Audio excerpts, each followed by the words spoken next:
അപ്പൊ നമ്മൾ ഇറങ്ങിയിട്ടുണ്ട്. അപ്പൊ ഇന്ന് 1-ാം തീയതി ഇന്നാണ് അഡ്മിറ്റ് ആവാൻ പറഞ്ഞിട്ടുള്ളത്. 2-ാം തീയതി നാളെയാണ് കേട്ടാ ഡെലിവറി ഉണ്ടാവുക. അപ്പൊ ഇൻഷാ അല്ലാ നാളെ നമ്മളെ ബേബി വരും.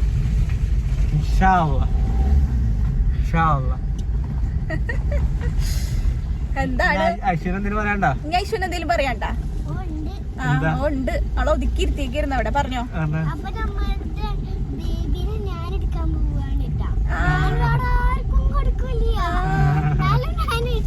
അതെ അല്ലേ.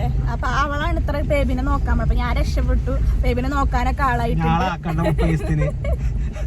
ബേബിനെ നോക്കാൻ എന്താണ് പറയാ, വെള്ളം വീത്തി ആയിട്ടുണ്ട്.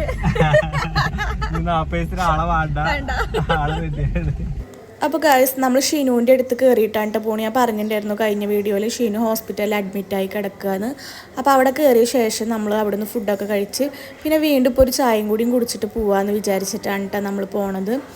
അങ്ങനെ നമ്മളിപ്പോൾ ഇറങ്ങിയിട്ടുണ്ട് ചായ കുടിക്കാനായിട്ട്. അപ്പോൾ അതൊക്കെ ചായ കൂടി തുടങ്ങിയിട്ടൊക്കെ വന്ന പാടന്നെ എടുത്ത് കുടിക്കൽ തുടങ്ങിയിരിക്കണ്. അങ്ങനെ ഷവർമ്മ വന്നിട്ടുണ്ട്. അപ്പോൾ ഈ ഷവർമ്മ എൻ്റെ മുന്നിൽ ഇരിക്കണ കാരണം ഒരാൾക്ക് സമാധാനം ഇല്ല കേട്ടോ. അതാർക്കാന്നല്ല എൻ്റെ ഇക്കാക്ക്. കാരണം ഇക്ക ഓർഡർ ചെയ്ത ഷവർമ്മയാണ് ഇട്ടത്. കണ്ടില്ലേ, കാത്തിരിക്കുകയാണ് അതാണ് കിട്ടാൻ വേണ്ടിയിട്ട്. ഞാൻ വീഡിയോ എടുത്തിട്ട് തരാൻ പറഞ്ഞിട്ട് പിടിച്ച് വെച്ചേക്കിരുന്നു. അങ്ങനെ അത് കിട്ടിയ പാടെ അതും കഴിക്കാൻ തുടങ്ങിയിട്ടാ. പിന്നെ ഉമ്മ പറഞ്ഞിട്ടുണ്ടായിരുന്നത് ഈ ഒരു ഷെയ്ക്കാണ്, ഇത് ബട്ടർ സ്കോച്ചിൻ്റെ ഷെയ്ക്കാണ് കേട്ടോ. അങ്ങനെ ഞാൻ എപ്പോഴത്തെയും പോലെ ദോശയായിരുന്നു കേട്ടോ. അപ്പോൾ ഈ ദോശയുടെ പ്രത്യേകത എന്താ വെച്ചിട്ടുണ്ടെങ്കിൽ പനീർ ബട്ടർ ദോശയാണ്. അപ്പോൾ ഇത് കഴിക്കണം എന്ന് പറഞ്ഞപ്പോഴാണ് ഇക്ക ഇന്നലെ കൊണ്ടുപോയിട്ട് വേറൊരു ദോശ വാങ്ങി തന്നത്. അത് എനിക്ക് ഇഷ്ടപ്പെട്ടില്ല, പക്ഷേ ഇതെനിക്ക് ഇഷ്ടപ്പെട്ടു കേട്ടോ. പിന്നെ ഐഷു ഓറഞ്ച് ജ്യൂസും ഷവർമ്മയും കേട്ടോ പറഞ്ഞിട്ടുണ്ടായിരുന്നു. അപ്പോൾ അവളത് കഴിക്കുന്നുണ്ട്. അങ്ങനെ നമ്മളിതാ ഹോസ്പിറ്റലിൽ എത്തിയിട്ടുണ്ട് കേട്ടോ. അതിന് എന്തായാലും അഡ്മിറ്റ് ആവാനായിട്ട് നമ്മൾ പോവുകയാണ്. അപ്പോൾ അവിടെ പോയിട്ട് കുറേ കാര്യങ്ങളൊക്കെ ചെയ്യാണ്ടായിരുന്നു. ബ്ലഡ് ടെസ്റ്റ് ഒക്കെ എടുക്കാനുണ്ടായിരുന്നു. അപ്പോൾ അതൊക്കെ എടുക്കാനൊക്കെ ഓടി. നമ്മൾ കഴിഞ്ഞ പ്രാവശ്യം ചെക്കപ്പിന് വന്നപ്പോൾ തന്നെ റൂം ബുക്ക് ചെയ്തിട്ടുണ്ടായിരുന്നു കേട്ടോ. അപ്പോൾ ഇനിയിപ്പോൾ ആ റൂമും കാര്യങ്ങളൊക്കെ സെറ്റ് ചെയ്യണം, ബ്ലഡ് റിസൾട്ടൊക്കെ ശരിയാക്കണം. അങ്ങനെ അത് ആ റൂമിൽ എത്തി. അപ്പോൾ അത് ആ പ്രസവിക്കേണ്ട ആളിനെ നമ്മൾ അഡ്മിറ്റ് ആക്കിയിട്ടുണ്ട് കേട്ടോ ഗൈസ്. എത്ര മാസമായി? എത്ര മാസമായി? 1 മാസം. പ്രസവിക്കാനായിട്ടില്ലല്ലോ. അപ്പോൾ ഇനിയുണ്ടല്ലോ 8 മാസം കൂടി. ഹലോ മിസ്റ്റർ, ഇത് എൻ്റെ സീറ്റാണ്, എൻ്റെ പേരിൽ ബുക്ക് ചെയ്ത ബെഡാണ്. എളുന്ത്രിങ്കൾ കണ്ടില്ലേ ഗൈസ്, എൻ്റെ ബെഡും കൈക്കലാക്കി കിടക്കുന്നത്. ഒരാൾ കസാരയും ബുക്ക് ചെയ്ത്, ഇത് ഉമ്മയും ബുക്ക് ചെയ്ത്. ഞാനിപ്പോൾ ഇവിടെ കിടക്കേണ്ടി വരുമോ? എൻ്റെ ഉമ്മയുടെ മുഖം നോക്ക് ഗൈസ്, കടന്നല് കുത്തിയിട്ട് കൈ കാണിച്ചു കൊടുത്തേ. കണ്ട ഗൈസ്, എൻ്റെ ഉമ്മക്ക് കടന്നല് കുത്തിയിട്ട് ആകെ വീർത്തിട്ടാണ് ഇരിക്കണത്. പാവൻ്റെ ഉമ്മട്ടാ. ഇതവിടെ ഒരാള് തണ്ടൽ ഉളുക്കിയിട്ട് കിടക്കുകയാണ്. ഇതിൻ്റെ പ്രസവമായപ്പോൾ എല്ലാവരും ഓരോ വഴിക്ക് കിടപ്പിലായി ഗൈസ്. എന്താ ചെയ്യാം.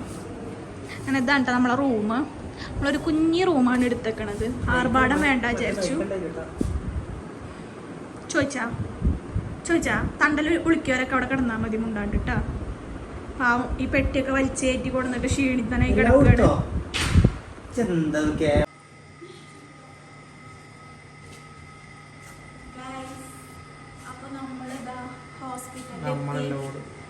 നിങ്ങളില്ലപ്പോ ഹോസ്പിറ്റലിൽ എത്തി നടത്തം തുടങ്ങിയിട്ടുണ്ട് ഗൈസ്. ഇനി കുറച്ചൊന്നും നടന്ന് ആഗ്രഹമുണ്ട്. പെയിന് വന്നില്ലെങ്കിൽ ഓപ്പറേഷൻ ആവും ഗൈസ്. എന്തായാലും അങ്ങനെ തന്നെയാണ്, ഓപ്പറേഷൻ തന്നെയാണ്. പക്ഷെ ഒരു ആഗ്രഹം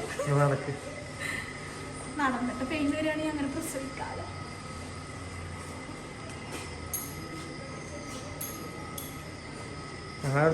ചേച്ചി നടക്കണ പോലെ ഉണ്ട്. ഒന്നല്ല മീശമാധവനുണ്ട് മുള്ളാണിപ്പൊക്കെ. അല്ല, പറയണ ആളെങ്ങനെ നടക്കണം, നടന്ന് കാണിച്ചു കൊടുത്തോക്ക്. ഞൊണ്ടിട്ട് നടക്കണ് കാണിച്ചു തരട്ടെ. അഭിനയിച്ച് നടക്കണൊക്കെ വയ്യാട്ട ആൾക്ക് തണ്ടലുണ്ട്. ഇന്നെക്കാട്ടി അപ്പുറം നാളെ പ്രസവിക്കും പറഞ്ഞിട്ടാണ് നടക്കണത്. എന്നിട്ടാണ് ഇന്ന പറയണത്. എത്ര നാളായിന്നറിയാം ആ മുട്ടുവേനക്കൊന്നും കൊണ്ടേ കാണിക്കാൻ പറയണ്. എന്നിട്ട് ഇതുവരെ കാണിച്ചില്ല ഗൈസ്. അപ്പൊ സമയം 6 മണിയായി, രാവിലെ 6 മണിയിട്ട്. അപ്പൊ എന്നോട് ബ്രെഡും ചായയും കുടിച്ച് റെഡിയായി ഇരിക്കാൻ പറഞ്ഞിട്ടുണ്ട്. അപ്പൊ നമ്മള് ബന്നും ചായയും കുടിക്കാൻ പറഞ്ഞത്. പക്ഷെ ബന്നും ചായയും കിട്ടിയില്ല, ബ്രെഡും ചായയും കിട്ടിയുള്ളൂ. കണ്ട. അപ്പൊ ചായ കഴിഞ്ഞു. അപ്പൊ ഇനി ഇന്ന് 9 മണിക്ക് ഇൻഷാല്ല പിന്നെ ലേബർ റൂമിൽ കയറ്റും ഗൈസ്. അപ്പൊ ഇൻഷാല്ല പോയിട്ട് വരാം.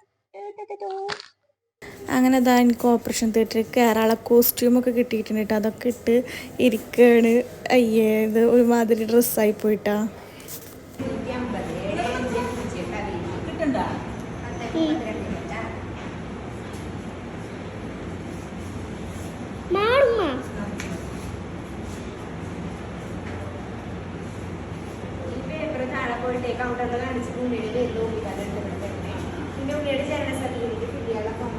അങ്ങനെ കാത്തിരുന്ന് നമ്മളെ ബേബി വന്നു കേട്ടോ. ബേബി ബോയ് ആയിരുന്നു. അപ്പോൾ അത്രയുള്ള അടുത്ത വീഡിയോ ആയിട്ട് കാണാം.